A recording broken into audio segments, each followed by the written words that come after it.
Mindset Podcast. We're recording this one live today. So if you're listening to the podcast on replay or watching the replay, leave a comment below if you're listening to it on Stitcher, iTunes, any of your favorite stations. Welcome to the Money Markets and Mindset Podcast. Let's kick it off with taking a look at this VIX chart. All right. So you can see the VIX is the volatility index, which typically measures fear. And what we can see from the fear index is fear pretty much spiked today. And then I want to show you one more chart, right? So we got fear that spiked, which typically means people are fearful of what's about to come next. And typically when we get a spike in that fear index, you can see, boom, we get a spike in the fear index. We typically get a sell-off in the S&P 500. Spike in the fear index typically leads, you can see that spike there, to a sell-off in the S&P 500. Spike in the fear index, we get a little bit of a rally. I don't know if we're going to get a complete fear sell-off, but we do know that the CPI numbers are coming out tomorrow. And then when I say tomorrow, if you listen to this on a replay, June 10th, 2022, they could be good, they could be bad, they could be as expected, and maybe we don't get a bad sell-off tomorrow. But today it started to sell off and it was ugly. So let me show you one more chart. And the real question is, what do we do in a market that's super tough to trade in, super tough to figure out? Do I invest? Do I sit on the sidelines? Let's talk about it here. Here's the other chart I wanted to show you. So again, when the VIX spikes, what happens to the S&P 500? You get a sell-off. But if you look at the bigger picture, the market has been in this downtrend. You can see you get a bounce, rally up to the line, sell-off. We get a bounce, rally up to the line, broke it for a minute, but big picture, what do we get? Sell-off, any type of bounce back up to the line, like you see here, ends up being a sell-off. And basically we got that bounce. We got that rally right back up to the line. And we're starting to see the market topped about right here, couldn't hold. Today you're starting to get the rollover. So if I had to give you my best guess, I don't see us ending on a high note tomorrow for Friday. I don't really see who's going to pile into the market going into the weekend. And it's a good chance, I don't know for sure, we'll see. It's a good chance that we roll lower, which could turn out to be a buying opportunity. We don't know. We'll have to see. So the point here is, what do you do in the market where, every day is kind of tough, especially if you only know how to trade bullish. You only know how to make money from the market going up. We talked with our Power Trades University members the other night, Monday, and then we also had our elite session with our elite mastermind members. And one of the strategies I was sharing with them is that in this market, you have to put yourself in a situation where you win no matter what, or you win long term. Because long term, we know that inflation isn't going to be a problem forever. Long term, we know the market eventually goes higher. So short term, I think what can happen is we can cause ourselves a little bit of pain. And I alluded to this in the last podcast. If you haven't listened to that one, go listen to it. But I alluded to this in the last podcast about the seasons, or maybe it's the 2 podcasts ago, but it's that there's seasons to the market. There's seasons to just make a ton of money. There's seasons to kind of sit on the sideline and watch. And there's seasons where you're going to lose money and the goal is to lose less, right? And to live to trade another day. Well, we're not in the season of just like markets going up, let's just make money. And I think a lot of people who got involved in the market during the pandemic and during those times are starting to realize, like, man, the stock market doesn't only go up, number one. And number two, I need more strategies than just guessing when to buy and hoping it goes higher, especially when it comes to trading options. Because right now, if you're trading options, you're getting killed if you're trading call options, because the stock market isn't really going up, and every day it doesn't go up, you lose twice. If it's going down, you lose money, and then if it goes sideways, you're losing time. So you're losing 2 of the only components that make a call option valuable. So what do you do? What do you do in this market? So let's talk about how to put yourself in a position to win. So number one, if we know the market goes up long term, I think Well, let me back up. Let me back up because I just showed this chart where volatility has been raging for the most part. Let's just go back and look at that for a second. Volatility has been off the chart, up, down, up, down, up, down, up. And then it hasn't come quite back down, but today we got that spike in volatility. So typically, when volatility is high, what happens is option prices are inflated because the market makers don't really know which way the market is going to go. And so options are inflated. And so when you understand how options work, the first thing you should be doing is not being a buyer of inflated options because the market makers pumping up the time value, the time premium, because we could be up big one day, down big the other day, next day. And so you're going to pay big for those options. So if volatility is high, market could be up big, down big, your stocks could be up big, down big. The first thing you need to be thinking about is being a seller of volatility, a seller of these options, which is why recently my strategy has been more so selling covered put options so that I get that option premium paid to me. And then if the stock falls down like they've been doing, I'll be forced to buy the stock, but I'll get it at a huge discount because I got paid that option premium up front. And if the stock market's up, then no problem. I just get to keep that premium and I never have to buy the stock. So that's one strategy that you could be using right now to keep your sanity in this market. Because remember, I started this off by saying you want to make sure that you live to trade another day. You want to make sure that when the market goes up long term, you're still around to participate in that. Well, how do you stay around long enough to participate in that? Covered puts is one idea. Because worst case, if I get put the stock, I get put the stock at a discount, and then getting it put at a discount, I can wait and ride out this inflation, wait and ride out all of this, supply chain issue. Eventually, this stuff will get ironed out. So long term, if I can wait it out, I'll be okay. So I don't want to do anything to put my account in jeopardy in the short term, trying to make a quick buck that will jeopardize me being around 6 months, 12 months, 24 months from now. So selling covered puts is one thing that we can consider doing. The second thing that we can consider doing is just straight up buying the stock. A lot of stuff has come down to some reasonable prices to where we're not buying at the all-time highs. We're not buying into the pandemic hype because we've had a major correction or sell-off, if you want to call it that. But now we're back on some of these stocks to the pre-pandemic run-up or even lower than the run-up that they had because of the pandemic. So you can effectively assume you're not paying for, well, number one, you're not paying for it at the high. Number two, you can assume you're not paying that pandemic premium when everybody was stuck at home shopping, redoing their house, shopping online, et cetera, because a lot of that profit, a lot of those expectations has been sucked out of the market. And so the only thing that's left, I shouldn't say the only thing that's left, but one of the bigger things that's left in the market to figure out which way we're going to go is how long is this inflation going to last? How long is this supply chain issue going to last? And once we get that technically under control, then we're back to business as usual. But until we get that under control, the question is how long or how much is this going to affect companies' earnings? All right. And so it may affect it short term, but long term, we get back to business as usual. Companies have different levers that they can pull. We talked about this with our members. Companies can pull the lever of stop spending money on marketing. Companies can pull the lever of let's stop hiring. We don't want to hire anymore. You've seen some people put a freeze on hiring. So there's levers that the companies can pull to end up being profitable. But the question is, will you be around long enough without destroying your account till we get back to some version of a normal market, right? We had an abnormal market with the Fed pumping all the money into it and it swung higher because money was cheap to borrow. Fed was loaning out money to everybody.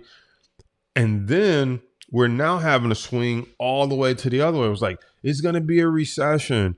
Fed's raising interest rates every single quarter, and home loans are not, as easy to get anymore. Everything's costing more. Gas costs more. Vacations cost more. Food costs more.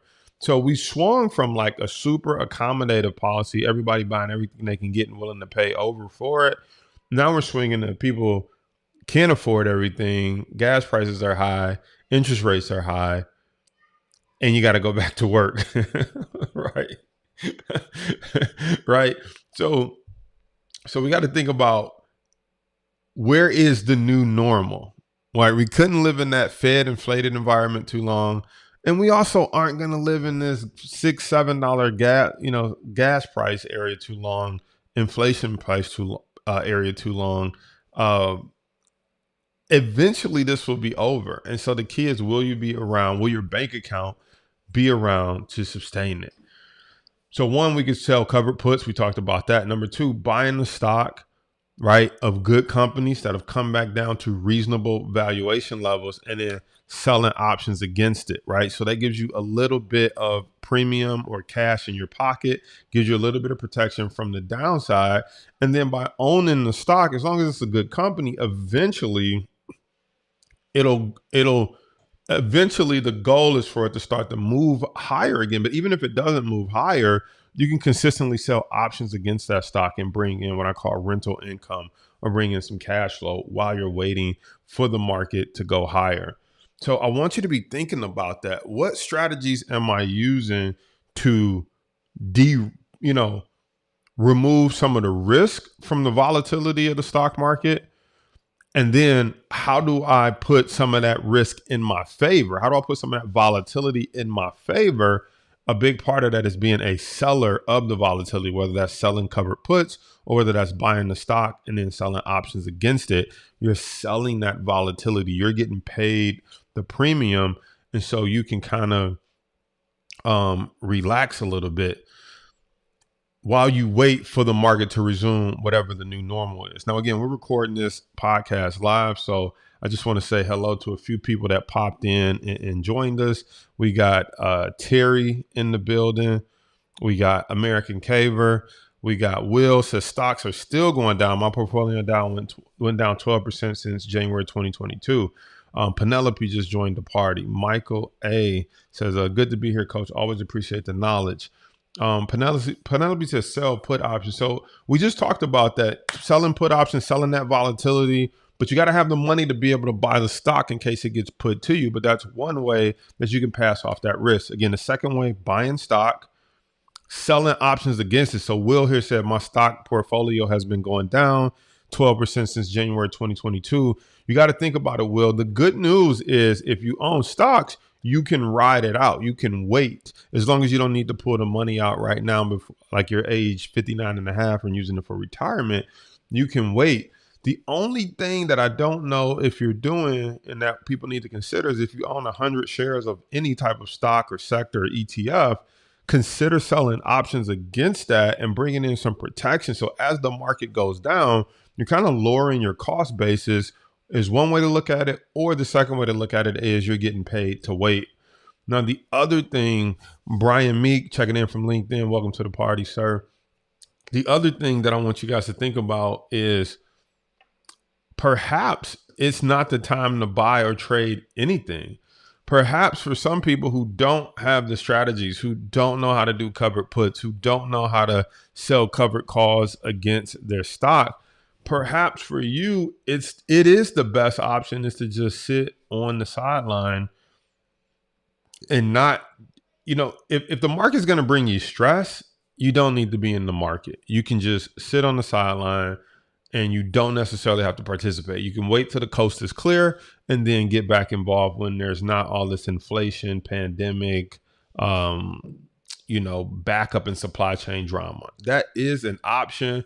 And nobody is going to, No one's going to make fun of you because of that. But here's the thing that I encourage you to think about right now while you're sitting on the sideline is how can you learn a new strategy so that you can how can you learn a new strategy so that you can make money when the market goes down? Because most people only know how to make money when it goes up. So if you're taking a break doesn't mean take a break from learning.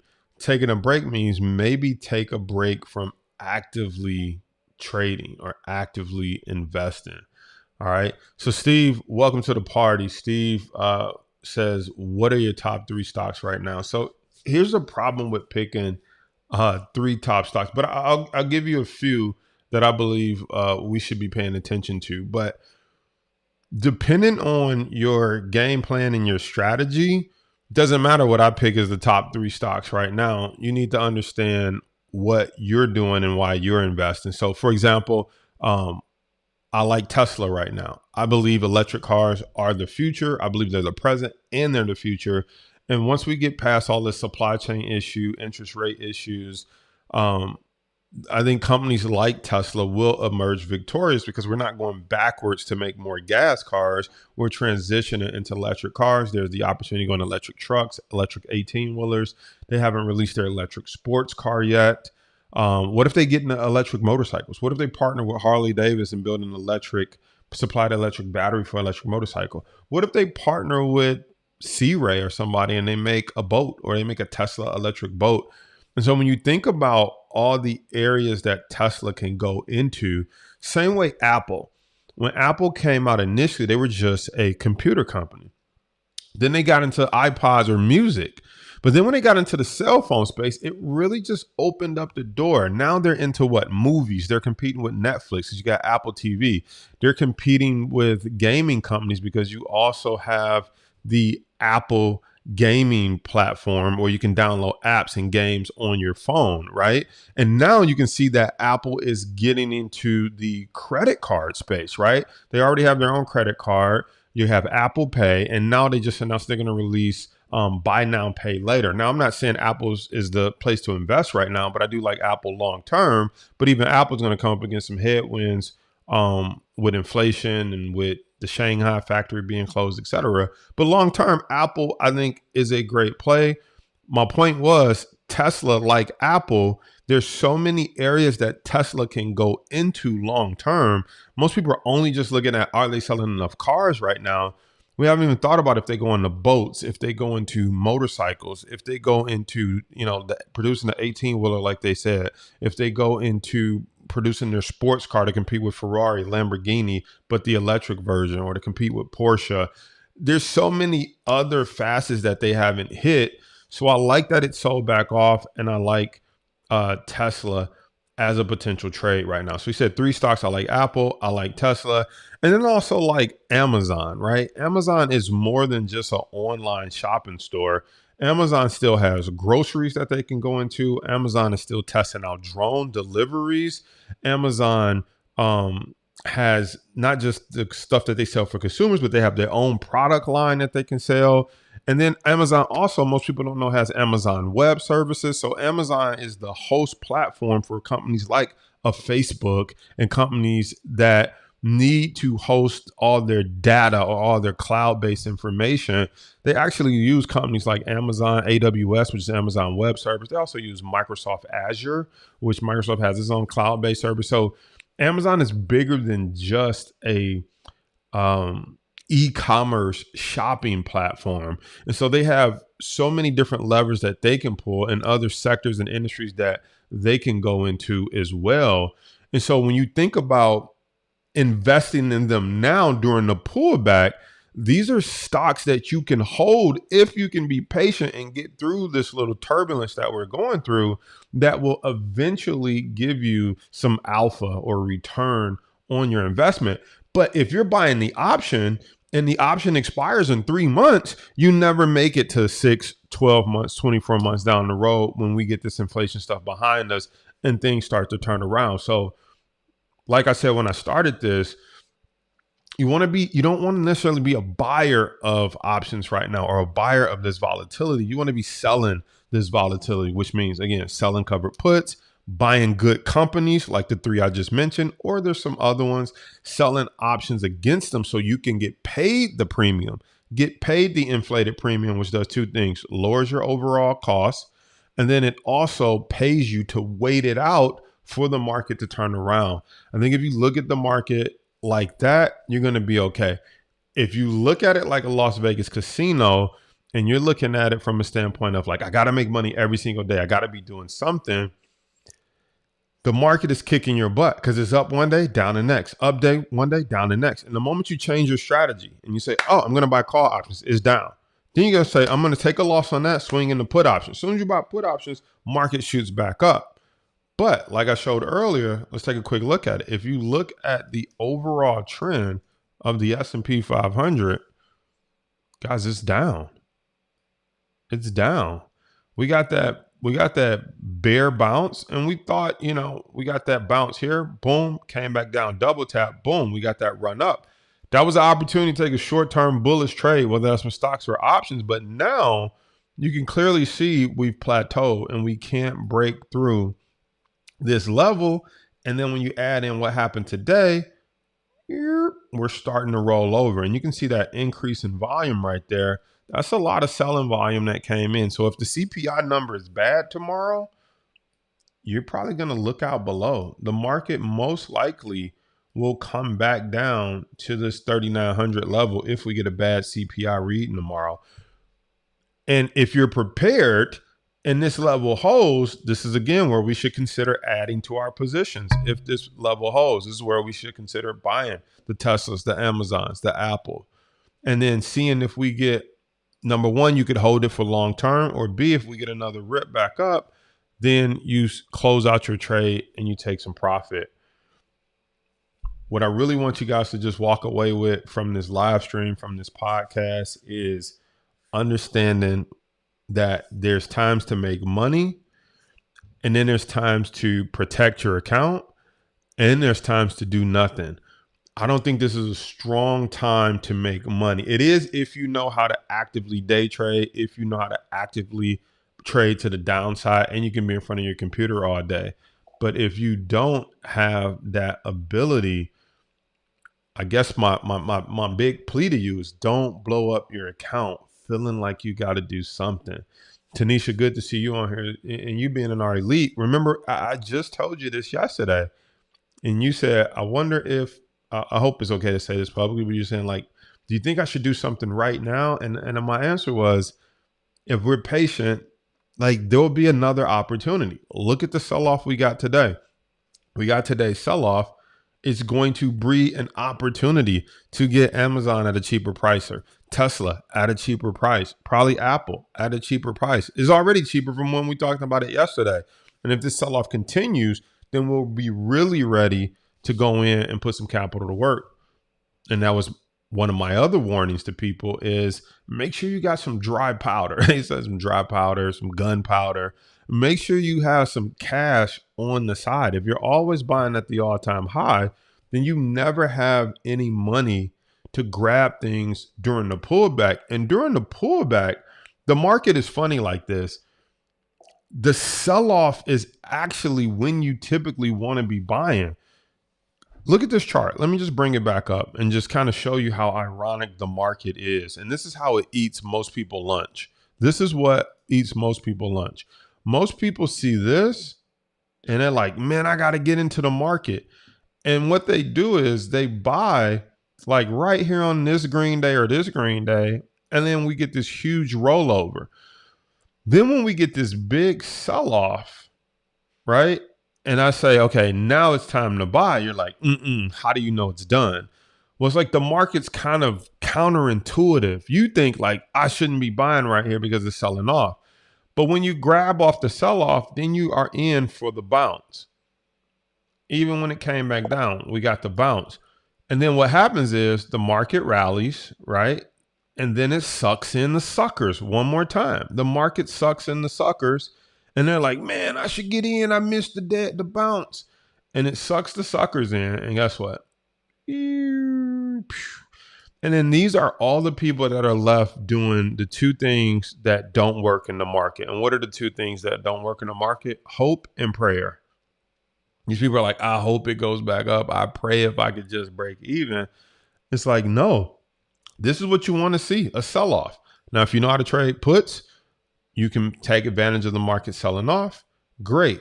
If you don't, you should be saying, perfect. If we get back down here again, I'm going to be ready to buy. I'm going to be ready to put capital to work. Look at some of these stocks, for example. Amazon. Okay. Love the company. If it comes back down here, I just want to be ready to buy or buy some more. If it comes back down here, no problem. I just want to be ready to buy once Amazon comes back down to this level. Now, if you're listening to the podcast, that level is 103. It's currently trading at about 116. You want to be ready if it comes back down here to put capital to work. Look at Tesla. All right. I love Tesla. I own some of the stock. But if Tesla comes back down to here to 620, that's $100 off.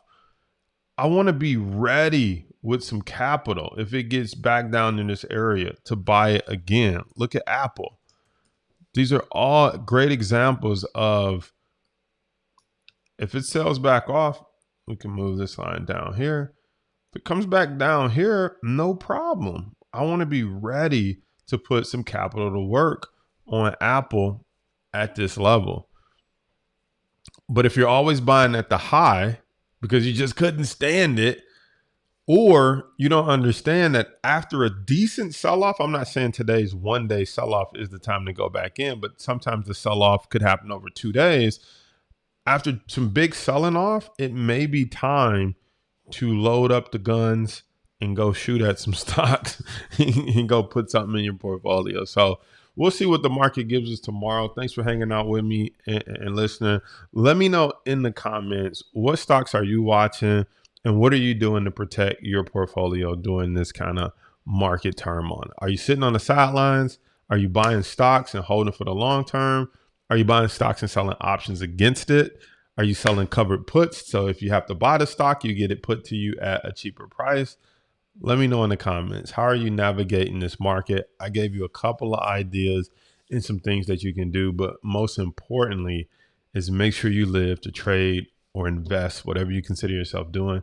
Make sure you live to trade or invest another day. I'll see you guys on the next one.